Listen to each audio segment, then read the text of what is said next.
Assalamualaikum warahmatullahi wabarakatuh.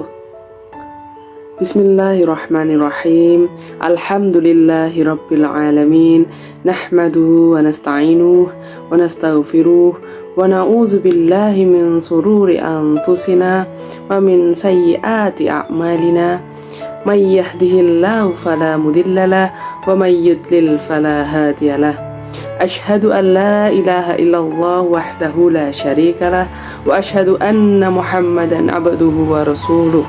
Allahumma sholli ala sayyidina Muhammad wa ala ali sayyidina Muhammad, amma ba'd.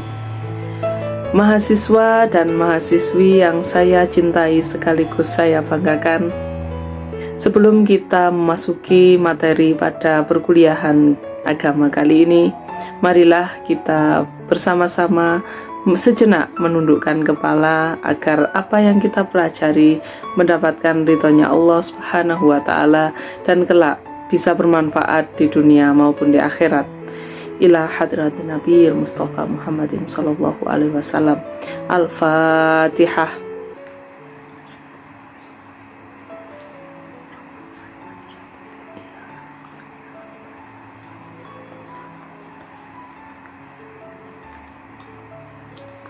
Amin, amin ya rabbal alamin. Pada kesempatan kali ini, izinkan saya untuk menyampaikan materi yang berhubungan dengan tugas Anda semua pada minggu berikutnya, yaitu tugas surat Al-Mulk. Di video kali ini, saya ingin menyampaikan sedikit materi pengantar tentang surat Al-Mulk, agar surat Al-Mulk ini bisa masuk dalam hati dan sanubari Anda sekalian. Mungkin di antara Anda sekalian pernah tahu ada satu surat yang mampu menghalangi dari datangnya siksa kubur. Ya, jawabannya tidak lain adalah surat Al-Mulk. Mengapa demikian? Hal tersebut diperkuat dengan pernyataan Rasulullah Shallallahu Alaihi Wasallam dalam hadisnya, dan dinyatakan bahwa surat Al-Mulk dapat menyelamatkan pembacanya dari siksa kubur. Hiyal mani'ah, hiyal munjiyah, tunjihi min adabil qabr.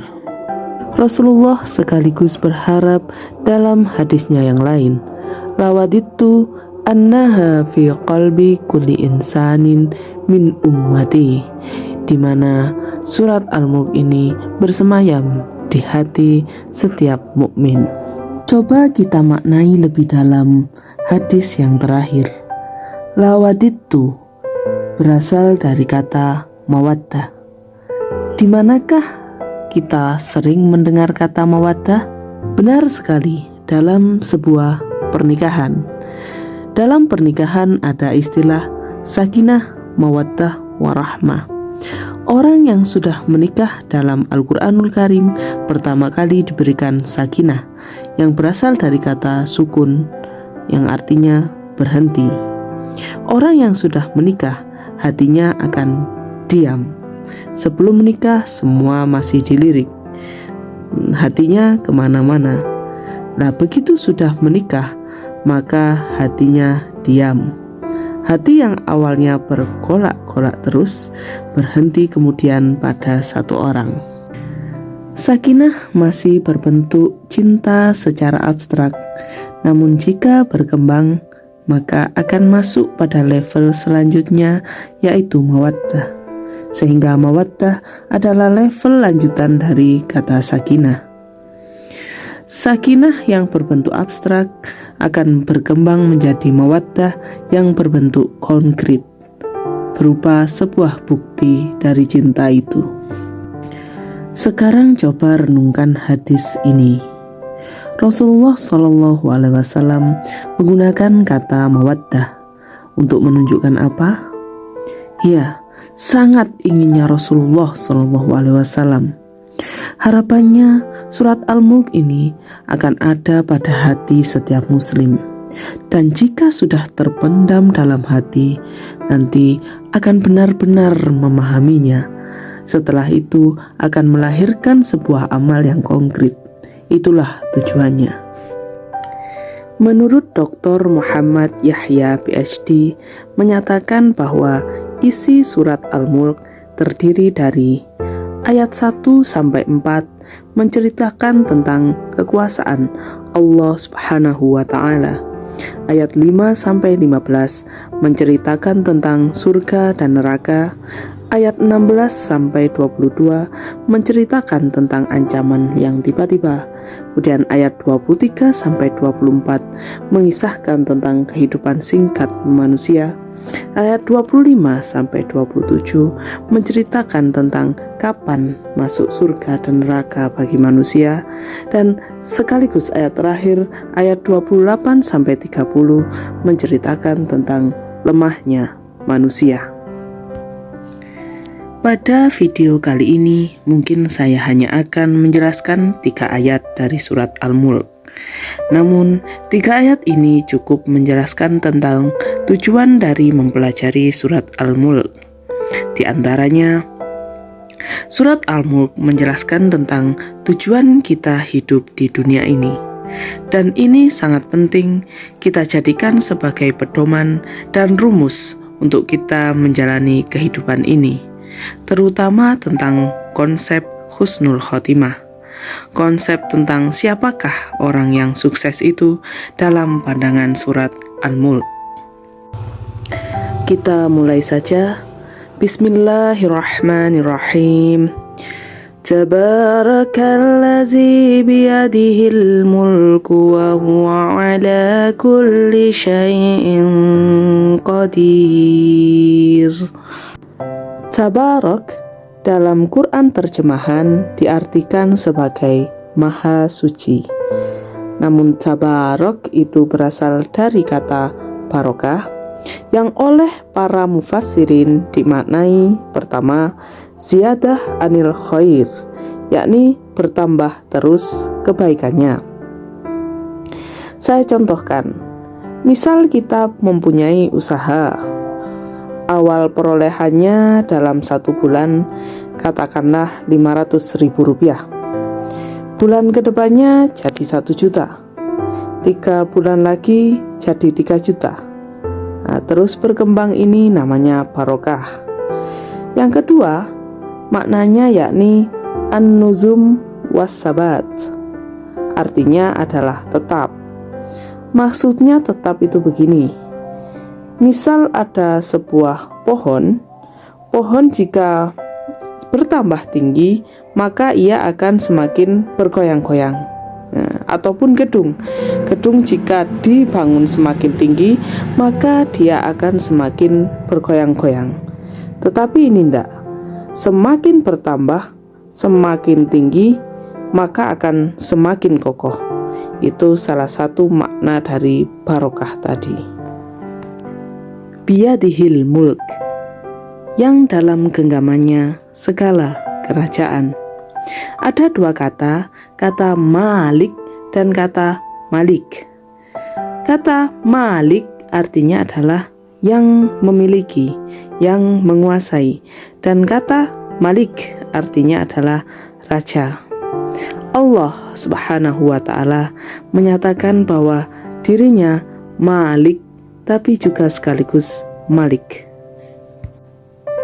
Sekarang mari kita renungkan, Allah Subhanahu wa ta'ala puncak dari segala kekuasaan. Tapi yang menarik, kekuasaan Allah dan kepemilikan Allah, hatta sehelai rambut kita itu hakikatnya milik Allah Subhanahu wa ta'ala, dihubungkan dengan kata sebelumnya yaitu tabarok, berkah.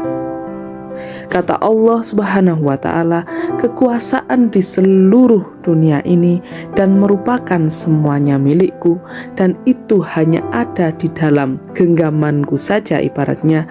Dan kalau berada di dalam kekuasaannya Allah Subhanahu wa ta'ala, itu penuh keberkahan.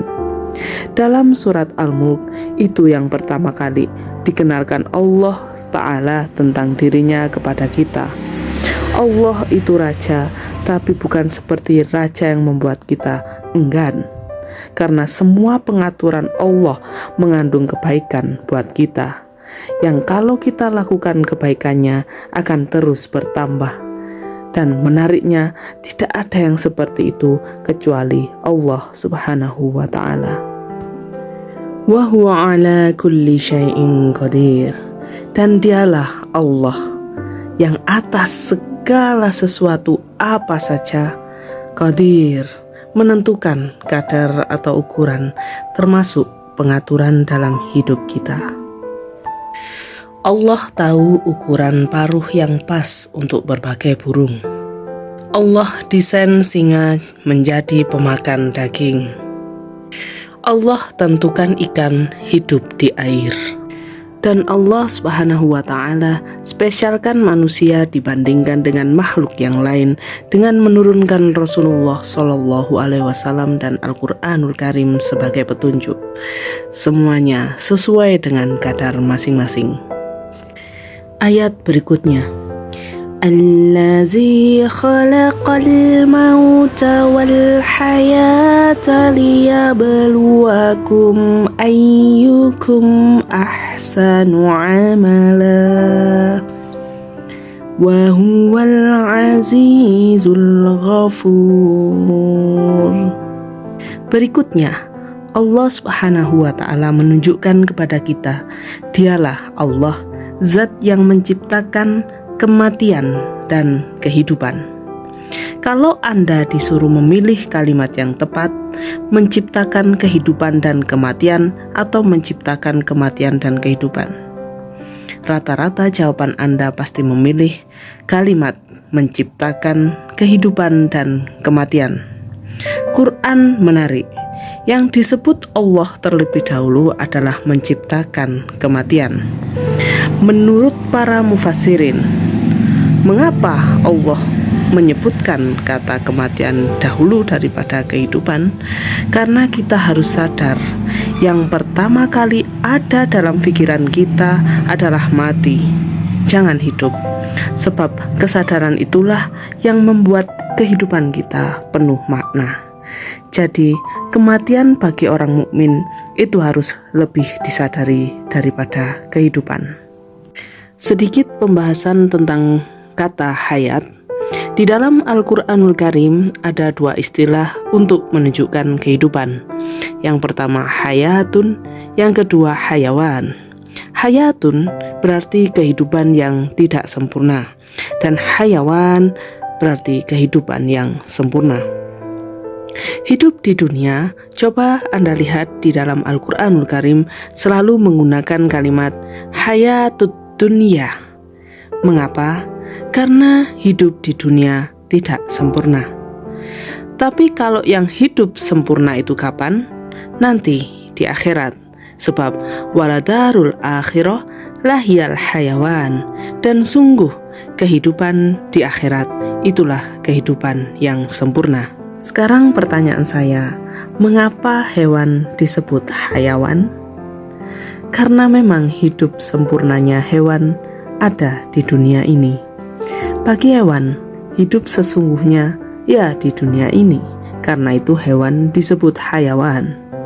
Maka jika ada manusia yang merasa hidup di dunia ini adalah hidup sempurnanya dia, cita-citanya hanya di dunia ini, semua harapan terindahnya ada di dunia, manusia ataukah hewan? Jadi marilah kita berkaca pada kehidupan sahabat tabi'in, orang-orang soleh.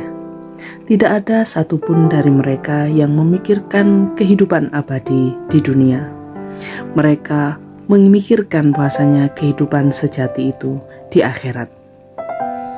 Bagaimana dengan kita? Untuk apakah Allah menjadikan kematian dan kehidupan itu? Ya, liyabluwakum ayyukum ahsanu amala. Hidup itu tujuannya adalah untuk diuji oleh Allah Subhanahu wa ta'ala. Siapa di antara kalian yang paling baik amalnya? Jadi memang dunia adalah tempat untuk diuji.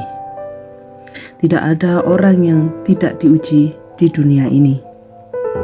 Maka semakin banyak ujiannya, semakin dia dekat dengan Allah Subhanahu wa ta'ala.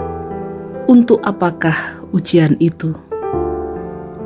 bagi mereka yang siap untuk diseleksi oleh Allah Subhanahu wa Ta'ala sebagai hamba yang paling ahsan. Ahsan berasal dari kata hasan. Hasan berarti baik.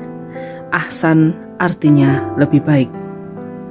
Allah tidak menuntut kita untuk melakukan hal yang sempurna, tetapi Allah menuntut kita untuk melakukan hal yang ahsan, lebih baik dari hari kemarin. Jika hal itu terus berlanjut hingga ujung hayatnya, maka dapat dikatakan husnul khatimah. Amin. Ayat kedua ditutup dengan dua asma Allah yang luar biasa. Wa huwal azizul ghafur.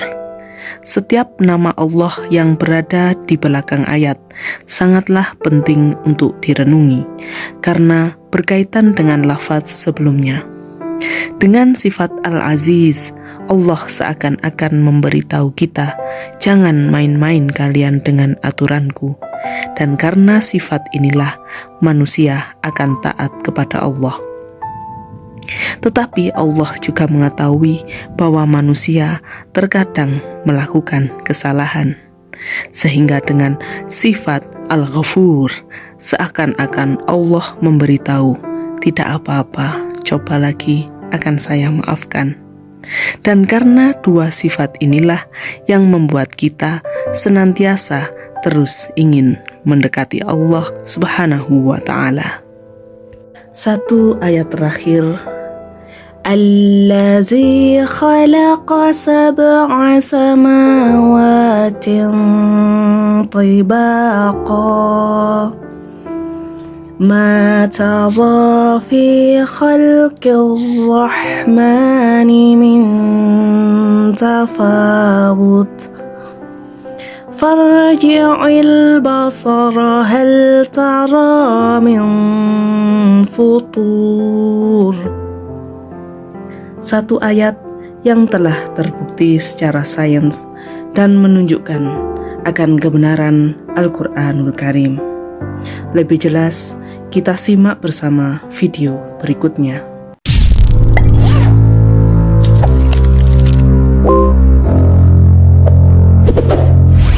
Assalamualaikum warahmatullahi wabarakatuh. Sahabat beriman, ada banyak fenomena alam yang sudah dibuktikan secara ilmiah dan sudah termuat dalam Al-Quran. Walaupun Al-Quran sudah ada sejak berabad-abad, tapi isinya memuat fakta. Sudah banyak ilmuwan yang membuktikan kebenaran Al-Quran lewat penelitian yang dilakukan. Salah satu temuan ilmiah yang telah ada dalam Al-Quran adalah kebenaran 7 lapisan langit. Seperti apakah itu? Simak ulasannya dalam video ini dan tonton hingga akhir. Tentunya hanya di channel Islam Populer. Tapi sebelum lanjut, jangan lupa klik subscribe, like dan lonceng notifikasi untuk mendukung channel ini agar terus menyiarkan syiar Islam.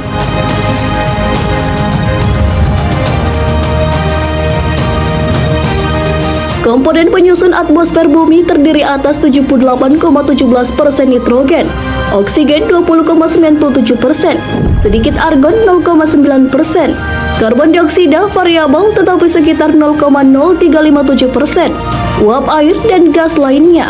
Awalnya atmosfer diteliti untuk memecahkan masalah cuaca, pembiasan sinar matahari saat terbit dan tenggelam, dan kerlap-kerlip bintang. Fakta ilmiah menyebutkan bahwa atmosfer terdiri atas lapisan-lapisan secara berlapis dan tersusun satu dengan yang lain. Setiap lapisan memiliki fungsi masing-masing, dari pembentukan hujan sampai radiasi sinar-sinar berbahaya, dari pantulan gelombang radio hingga perlindungan dampak meteor yang berbahaya. Keberadaan atmosfer berfungsi sebagai lapisan pelindung yang melindungi makhluk hidup. Atmosfer memiliki 7 lapisan. Langit tak hanya menyajikan keindahannya, tapi juga memiliki misteri. Misteri yang dimaksud adalah beberapa lapisan yang dimiliki oleh langit dengan fungsi yang berbeda. Sejak kemunculannya kurang lebih 1000 tahun silam, Al-Quran sebagai kitab yang dibawa oleh Nabi Muhammad SAW sudah menjelaskan bahwa Allah menciptakan langit sebanyak 7 lapis. Bahkan Nabi Muhammad SAW sudah pernah mengunjunginya untuk menerima perintah sholat. Kebenaran Al-Quran tentang 7 lapis langit pun akhirnya ditemukan pada abad ke-20. Padahal Al-Quran sudah menyebutkan sejak ribuan tahun yang lalu. Hal ini sesuai firman-Nya dalam Al-Quran. Dialah Allah yang menjadikan segala yang ada di bumi untuk kamu, dan Dia berkehendak menciptakan langit, lalu dijadikannya 7 langit. Dan Dia maha mengetahui segala sesuatu. Quran Surah Al-Baqarah ayat 29. Selain itu, ayat lain juga menjelaskan hal yang sama. Maka Dia menjadikannya 7 langit dalam 2 masa. Dia mewahyukan pada tiap-tiap langit urusannya. Dan kami hiasi langit yang dekat dengan bintang-bintang yang cemerlang. Dan kami memeliharanya dengan sebaik-baiknya. Demikianlah ketentuan yang maha perkasa lagi maha mengetahui. Quran Surah Al-Fussilat ayat 12. Dalam ayat tersebut, Allah memberikan setiap langit tugas dan fungsinya masing-masing. Para ilmuwan telah menemukan bahwa bumi diselimuti 7 lapisan atmosfer dengan kepadatan dan ketinggian dengan beragam fungsi masing-masing. Memang pembagian atmosfer berdasarkan temperaturnya hanya ada 5. Namun berdasarkan jenis dan kondisi gasnya terbagi menjadi 2. Lapisan pertama disebut troposfer. Lapisan ini adalah lapisan terdekat dari bumi yang membentuk sekitar 90% dari keseluruhan berat atmosfer. Lapisan ini berjarak 12 km dari bumi. Pada lapisan ini, udara masih tergolong stabil, tidak begitu panas dan tidak begitu dingin. Di lapisan ini terakumulasi beragam jenis gas yang dibutuhkan oleh manusia, seperti oksigen, karbon dioksida, hidrogen, nitrogen, dan lain-lain.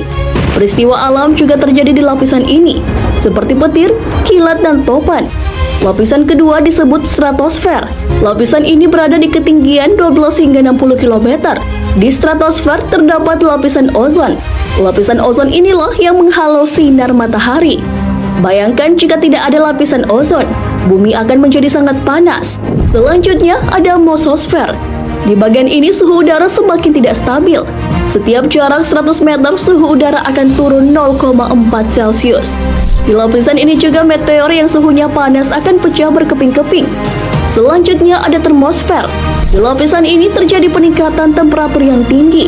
Kemudian eksosfer, bagian terluar dari atmosfer. Kandungan gas utamanya adalah hidrogen dan pada lapisan ini udara sangat tipis. Atmosfer berdasarkan jenis dan kondisi gas ada ozonosfer, yaitu lapisan yang mengembalikan sebagian besar sinar ultraviolet dan radiasi bahaya lainnya. Lapisan ozon adalah lapisan penyerap utama radiasi sinar ultraviolet. Ketika sampai di bumi, sinar ultraviolet tidak lagi berbahaya. Kebanyakan ozon ini terkonsentrasi di lapisan stratosfer. Kemudian ada ionosfer, yaitu lapisan tempat gas-gas terionisasi membentuk lapisan ini. Lapisan ini sangat bermanfaat di bidang komunikasi, karena lapisan ionosfer dapat memantulkan kembali gelombang radio. Nah, sahabat beriman, itulah kebenaran Al-Quran tentang 7 lapis langit yang sudah tertulis di dalamnya. Kemudian hal itu pun terbukti dalam penelitian ilmiah oleh ilmuwan. Al-Quran memuat fakta-fakta, jadi tidak ada keraguan di dalamnya. Oleh karena itu, kita disuruh untuk beriman kepada kitab suci Al-Quran. Kebenaran dalam Al-Quran sudah ada dalam firman-Nya, dan kami telah turunkan kepadamu Al-Quran dengan membawa kebenaran, membenarkan apa yang sebelumnya, yaitu kitab-kitab yang diturunkan sebelumnya, dan sebagai muhaimin terhadap kitab-kitab yang lain itu. Quran Surah Al-Ma'idah ayat 48. Wallahu a'lam bishawab. Sahabat beriman, jangan lupa berbagi informasi dengan share video ini, karena sebaik-baik manusia adalah yang paling bermanfaat bagi manusia. Wassalamualaikum warahmatullahi wabarakatuh. Apa yang bisa kita simpulkan dari video pembelajaran tadi? Yang pertama, surat Al-Mulk merupakan salah satu surat yang fadilahnya dapat menjadikan tameng untuk siksa kubur. Yang kedua, kekuasaan dan kerajaan Allah Subhanahu wa Ta'ala mengandung keberkahan. Yang ketiga, hidup sejati seorang mukmin adalah di akhirat. Waladarul akhirah lahiyal hayawan. Dan hidup di dunia untuk diuji siapa yang baik amalnya. Dan Al-Quran itu adalah kebenaran sejati. Demikian pengantar singkat tentang surat Al-Mulk. Harapannya semoga surat peringatan yang merupakan bukti cinta Allah Subhanahu wa Ta'ala kepada hambanya ini tidak hanya berhenti untuk dibaca saja, namun menjadi sebuah kebiasaan yang setiap harinya Anda rindukan. Mungkin itu saja. Kita tutup perkuliahan agama pada kali ini dengan bacaan kafaratul majlis. Bismillahirrahmanirrahim. Subhanakallahumma wa bihamdika asyhadu an la ilaha illa anta astaghfiruka wa atubu ilaik. Saya mohon maaf apabila ada kesalahan. Wallahu a'lam bishawab. Wallahul muwaffiq ila aqwamit thoriq. Wassalamualaikum warahmatullahi wabarakatuh.